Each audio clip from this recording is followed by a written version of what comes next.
A daughter shouts at her kneeling father because the daughters fought in school.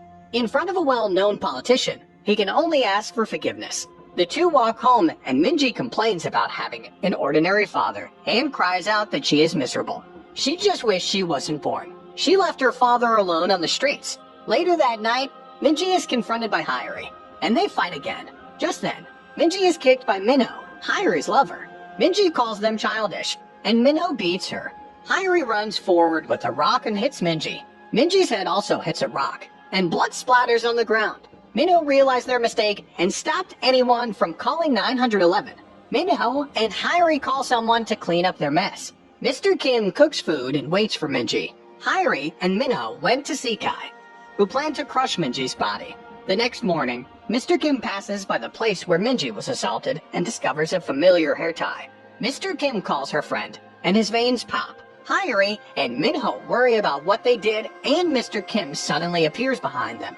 The surprised Minho grabs him, and Mr. Kim asks Hyeri if the hair tie is hers. As Minho warns him, he remembers his time in the military as a sergeant, forcefully asking to be dismissed. Minho asks for a fight and rips Mr. Kim's clothes, showing his body full of scars. He quickly attacks Minho and throws him to the side, then asks for Minji's whereabouts.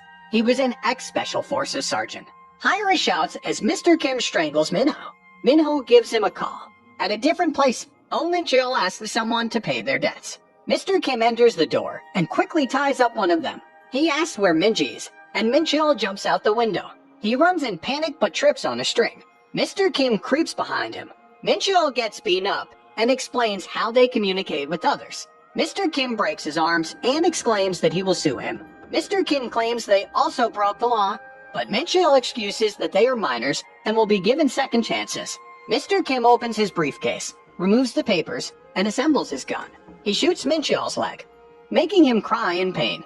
He warns them, and Minji's phone rings. The message implies that Mr. Kim lowers his hand and cries. He calls them, but they have already deleted the chat room. Mr. Kim asks Minji to contact them again. He chokes Minji, but then the father stabs Mr. Kim and asks Minji to be free of his debt. Mr. Kim grabs the knife and tries to stab Minji, but the police come. Mr. Kim got arrested, but the police can't identify him. Just then, Mr. Kim's phone rings, showing that it's from Minji. Mr. Kim easily frees himself from the handcuffs. The policeman looks back and sees the other unconscious. Mr. Kim pins him on the wall. He instructs him to be silent and picks up the call. No one responded, and the phone got turned off. Veins pop, and Mr. Kim leaves the station. After that, Kang got called, director of the National Special Operations Department, and his team arrived to hunt down Mr. Kim. Mr. Kim went to a Taekwondo center, where he met Sung Hansu. He tells him that Minji is dead, but he's not yet sure. He didn't throw the phone away hoping for another call, but the Special Ops team is already tracking him. Hansu offers him help and beats the Special Operations Director and his team. They run off, and Mr. Kim asks for a bunker. Hansu starts up his old car bunker, and Mr. Kim uses the computers to search for Minji's location. The two arrive at a high school full of delinquents. The two walked inside, but the students kept attacking them. Mr. Kim and Hansu send the students flying with every punch and kick. Mr. Kim arrives at the location of the phone. He scans the area and sees Minji's phone with Shin Sung-ho. He beats everyone on the way and asks Sung-ho where he got the phone. Sung-ho shows the wallpaper and tries to play it off. Sung-ho got beaten up. Mr. Kim keeps beating him up until Hansu stops him.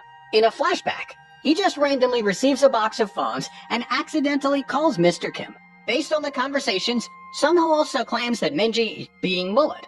Mr. Kim cries, feeling useless as a father. But Hansu tells him to act fast to find Minji and apologize.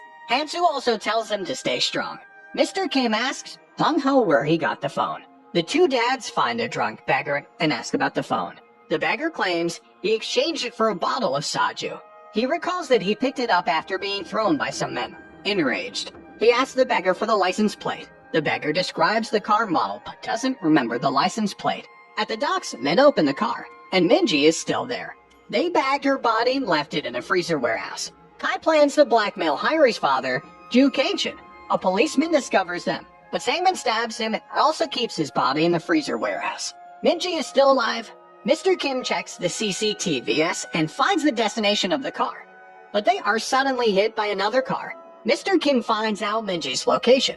Gukul points a gun at them, asking Mr. Kim to come out. Hansu tries to buy time for Mr. Kim. The bunker car explodes, and Mr. Kim jumps into a river. Meanwhile, Hansu fights fiercely with Gukul until his men arrive. Hansu lets off his special move, a jumping back kick with 4 spins. The two of them fall from the bridge. Mr. Kim arrives at the docks and discovers the car and blood trails. Minji tries to go out and bangs on the door for help. She cries, looking for her dad. The door opens, but Kai walks in and discovers footsteps. Minji dares not make a sound. The policeman, still alive, tackles Kai but gets stabbed. Minji watches as the policeman falls and dies. Just as he thinks of threatening Ju Kangchin, Kai receives a call from him. He asks him to meet and talk about Hyeri's mistake, but Kai snaps and asks for hush money. He threatens to make Hyeri known as a murderer. Kangchin assures Hyeri that nothing will happen and leaves. Just as Kai is going away, he notices Minji through the door's gap. Minji closes the door. Kai calls Sandman, but his office has already been located by Mr. Kim. Burger confronts him, showing Minji's phone. Meanwhile, Kai drops the call, but another team calls him and confirms that they are on the way with Kang Min, his adopted son. Mr. Kim chases Sandman. Sandman mentions a dying girl and Ju Kangchin's name. Mr. Kim asks for more details, but Sandman jumps and grabs onto a steel cable, but he slips off and falls to his death. Kai got a call from the previous team informing him that the office had been attacked. Kai orders them to look for Burger and Sandman. Burger manages to get into a car, but Mr. Kim discovers him and opens the car. Scared for his life, Burger reveals that Minji is in the freezer warehouse. Just then, someone hits Mr. Kim, but he immediately beats them up. Burger runs away with a truck, but Mr. Kim manages to catch up to him. The truck falls on the water, and Mr. Kim comes out carrying Burger. Meanwhile, Minji is starting to freeze. Kai thinks of an idea and asks Minji for a negotiation, promising to let her go. He plans to stomp on Ju Kangchin as common enemies. Minji refuses after seeing him kill someone. Just then, Burger comes with Mr. Kim. Mr. Kim confronts Kai, but Kang Min interferes. Mr. Kim struggles against Kang Min, but Mr. Kim manages to break his fingers. Angered, Mr. Kim asks if Kang Min is one of them. Kang Min removes his coat and restarts the fight with Mr. Kim. Kang Min cracks Mr. Kim's shoulder, but he counterattacks and fixes it. They continue, and Kang Min manages to crack Mr. Kim's fingers, but Mr. Kim grabs hold of him and uses Jiu-Jitsu. Kai interferes, and Kang Min escapes. Mr. Kim attacks Kai, but Kang Min saves him. He swears to kill Mr. Kim and brings out a knife. Mr. Kim dodges all of Kang Min's attacks and grapples him again. Kang Min bites his legs, but still loses against Mr. Kim. Kai notices that the door is unlocked. Mr. Kim thought it was over, but Kang Min got back up. Mr. Kim tries to kill him, but doesn't continue because he's the same age as Minji. Kai enters the freezing warehouse and beats up a body that he thought was Minji, but Minji attacks him from behind. Mr. Kim enters the warehouse and discovers a woman's hair and a knockdown Kai. He scanned the area and saw Minji's handwriting on the floor. He's glad that she's still alive. He remembers hearing Ju Kangchin's name all day, and that infuriates him. He then leaves to look for Minji.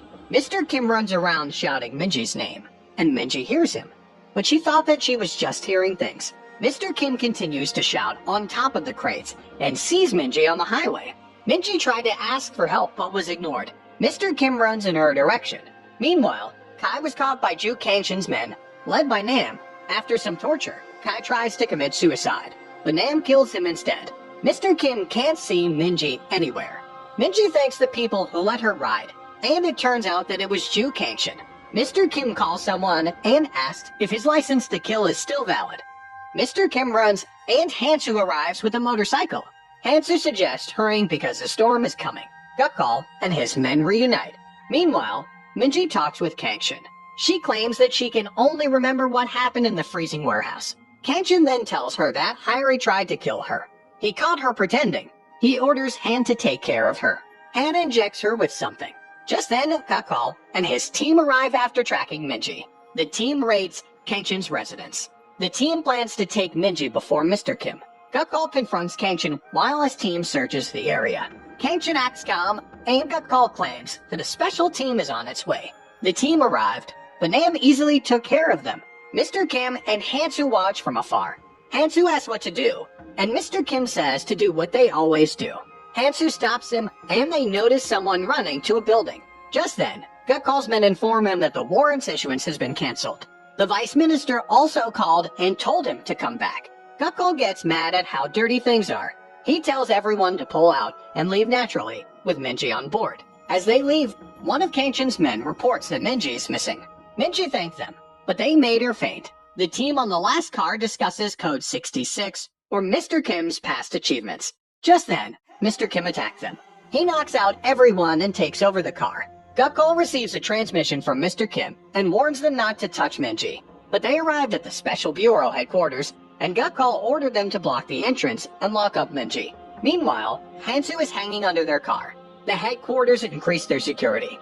Minji is interrogated by the Special Forces and asked what kind of person her father is. She claims that he is just a normal person, but Gokshal tells her that he is a famous spy who is monitored by other countries. Gokshal finds out that Mr. Kim had a mess because of a child's fight, and he gets mad. Gokshal commands everyone to shoot Mr. Kim on sight. Suddenly, the vice minister calls for Gokshal.